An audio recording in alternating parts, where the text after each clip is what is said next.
What's up, guys? I'm back, and you're probably looking like, whoa, where's the League video? Well, I couldn't figure out what I want to talk about, so I said, you know what? I'm gonna go ahead and talk about other issues in the gaming community. This is a gaming channel, right? Might as well talk about other stuff. So, today I guess I want to talk about, $60 for a freaking game, man. Come on, $60 freaking dollars for a game. Now, if you're like me and you don't have a ton of money just floating around and you can't really build a gaming PC, even though you want to, you're probably going to go ahead and buy a console. So I have my PS4. And everyone knows, PS4, Xbox. I think Wii is... I don't even count Wii. We're not talking about Wii. But Xboxes and PlayStations. When a new game comes out, you're like, okay, I'm interested in this game. The price tag comes up. Every new game that comes out is $60. Unless, I don't know, unless it's like freaking The Last of Us. If you want to consider that, but that was a remaster. They came out. They got that. That came out for $50, and that included the DLC. Still a great game. I love Naughty Dog. But back on the topic, you're paying $60 for a freaking game. When you're a PC gamer, you have so much freaking freedom. First of all, like if you have that huge chunk of money, if you're able to build a decent rig, you're probably going to be dropping a good $1,000, or if not more, a couple thousand, depending on what you're looking for. But once you drop that chunk of cash, and after that, it kind of pays for itself, because you can go online. I watch other YouTubers online, and they go ahead and advertise different websites like Kingwin and things like that. You can buy a brand new game that's coming out on a console for like not even half the price, like $20-$25 for a new game that's coming out on console for $60. And that's the that's the great thing about PC gaming, which is what I want to do when I finally get enough money. I can build my own desktop, and I can enjoy the freedom of running 60 frames per second, and I can still record games and still have 60 frames. I want to get some better quality videos out to you guys. So, pray for me. I'm hoping I get another job, and I can save up, and that'll be one of my goals to build my own PC. But back to the topic. Let's go ahead and talk about a couple games.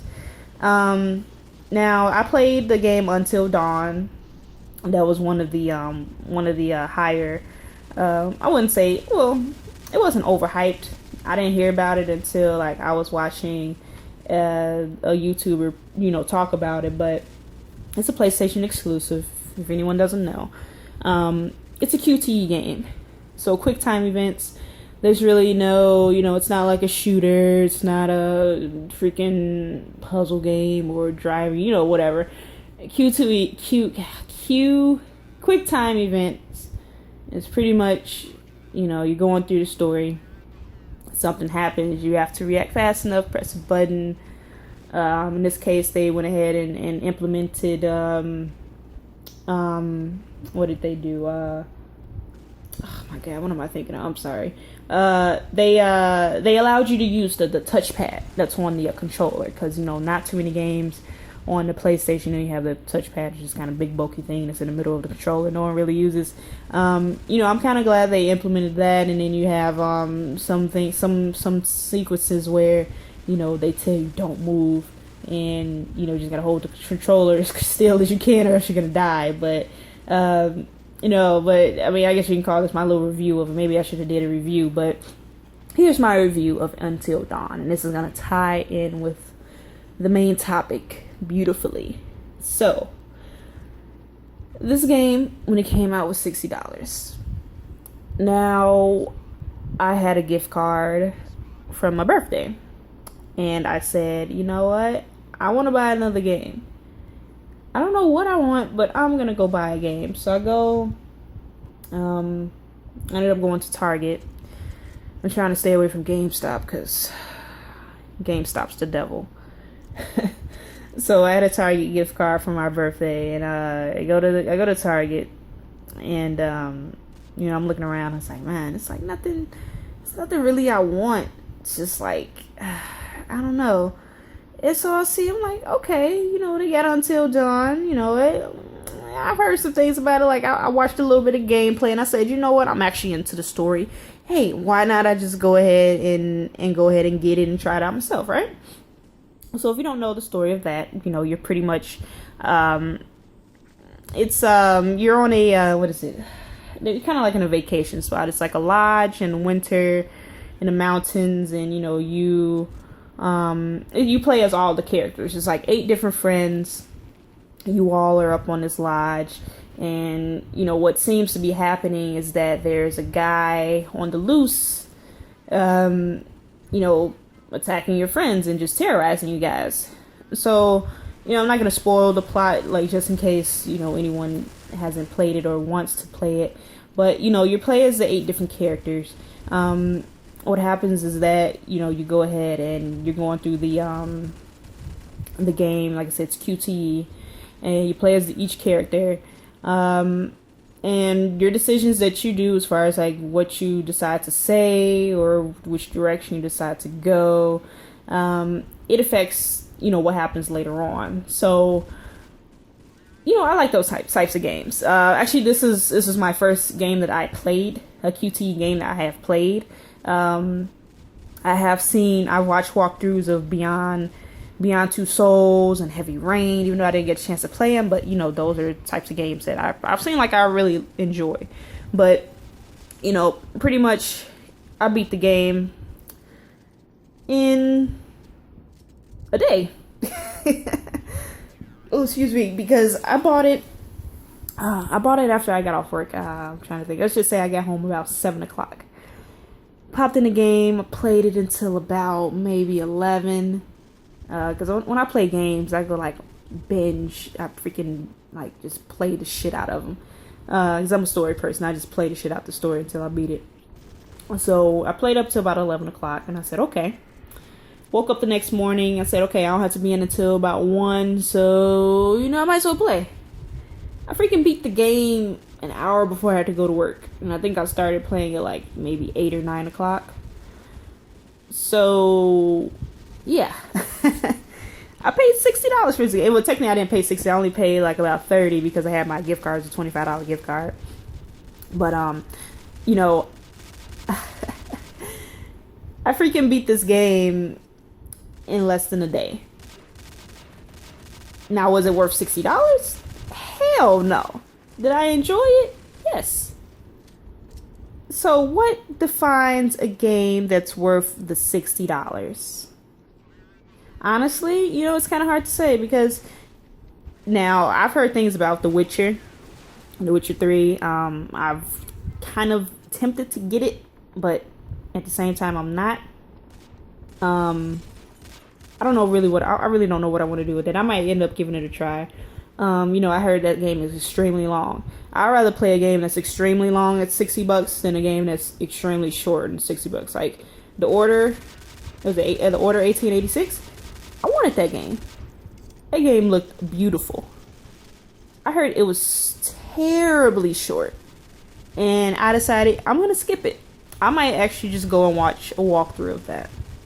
But back to my point. Now I'm gonna bring up some other games. I'm just gonna name them: Call of Duty, Assassin's Creed, Madden, NBA 2K and Live, and I might throw in Battlefield, maybe. That's for another topic. But pretty much those 4: the Call of Duty, Assassin's Creed, Madden 2K, or NBA 2K and Live. What do all these games have in common? Anybody? They all come out every year. Now, Call of Duty, call me a Call of Duty hater, I don't care. I freaking hate the game. I freaking hate the franchise now. I used to love it. I have not enjoyed a Call of Duty game since Black Ops 1. The futuristic thing, just I can't get with it. You know, if you enjoy it, go ahead. It's all you. But personally, I hate it. Assassin's Creed, used to love that series. When the main story finished, it went downhill. Last Assassin's Creed I purchased was Black Flag, and I hated it. Decided not to buy any more Assassin's Creeds. Madden, huge football fan. But I'm not paying $60 every year for that game when they do minor fixes. Now, NBA, couldn't care less. I'm not a huge basketball fan, but I do own 2K. And then we have NBA Live. They've been out of the game for a couple years, but they're trying to get back in the picture. Now, like I said, what do all these things have in common? They come out every year. Now, when they come out every year, do you think that they are worth buying every year for $60 plus pre-order bonuses plus DLCs or extra, I don't know, content that comes with it? Hell no. And so what I want to say, I guess, is that, you speak with your wallet. Like I said, the same thing with Until Dawn. The game, I wouldn't say it was overhyped, because I don't watch too much TV, so I can't really say it was a lot of commercials about it. It was kind of under the radar, which is good. I think I would rather play a game that's under the radar than that's like advertised all the freaking time. But these companies, they don't give a shit. They only want to make money. And that's what any company. They're just trying to make sure they get the content out. They want to go ahead and get their money. That's why some games are rushed. Some are freaking, they're pushing them back because, for whatever reasons, maybe they're like tidying up some things on some programming or graphics and whatever, but it still comes out crappy. But what affects the company more? You telling them, through forums, giving them feedback through surveys, or by actually refusing to purchase a crap game at $60. So in my opinion, I say refusing to purchase. Now, only reason the feedback may actually work is because I want to go ahead and use NBA 2K Live as an example. Now, I don't follow them much, but this is just me hearing from other YouTubers talk about it. Live, like I said, it's been out of the game for a while. They're doing their best to get back up there. Now, they may not be up to 2K standards, but they actually listen to the community. They listen not only to their own community, but to the 2K community. The people that complain about things that 2K should be doing, Live is already working on it. And if 2K keeps at, this thing, what they're doing now, freaking Live is going to take over. I guarantee it. People are complaining, like I said, I don't play 2K Live, but I'm hearing from other YouTubers. When you go onto My Park, with your play or My Player, you're freaking playing against 7-foot point guards that can rebound like a center and dribble like freaking Kyrie Irving, but then can shoot threes like Chris Paul or Russell Westbrook or something. I don't know, but I don't know the positions that well. Like I said, I don't really follow basketball like that. But they listen to their community, and they're actually doing something to become better and get back in the game and be competition for 2K. But like I said, if once you purchase a game and then if you go ahead and complain about it, honestly, I don't feel like that's doing anything. Especially if the company doesn't really care about what their customer says, because they got your money. They got your $60. Everything, once you pay for that game, they don't care if you play it. They don't care if you throw it out the window, burn it, freaking scratch it, and it don't work no more. They don't care. They got your $60. So, I don't know, but I'm kind of, how do I put it? I just want us as a community. It's just like, it's just been a lot of trash games that's been coming out, over the past couple years. And my freaking PlayStation is collecting dust. Because I don't want to pay $60 for a game that's not complete. Or I don't want to pay $60 for a game and then pay an extra $30 for extra content that should already be on the game. You know, that's another topic for another day. I could go into detail about, you know, gaming back in the day versus gaming now, but you know, speak with your wallet. If you feel like a franchise or a company is not doing what they need to be doing as far as, you know, the content of the game, if it doesn't have enough content, if it's missing, you know, I don't know, it has too many bugs, feel like it's rushed, freaking exploits or anything, it's like, you speak with your wallet. Like myself, I freaking hate Call of Duty now. I would love to possibly get back into it, but unfortunately I don't see myself doing it because it's just right now it just took a turn for, in my opinion, the worst. And I feel like it's quite a few people out there that probably feel, if not the same or similar.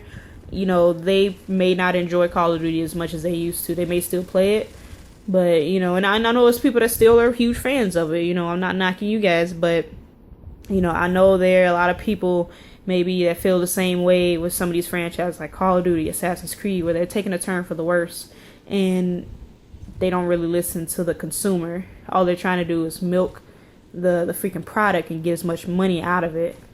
But, you know, speak with your wallet, guys. Don't be so quick to jump in and like buy a game because, oh, it's the next such and such, it's the next Call of Duty, it's the next 2K, you know, whatever. Freaking speak with your wallet, guys. You know, be smarter about your purchases. But, you know, I'm out. Hopefully y'all learned something from this. See ya.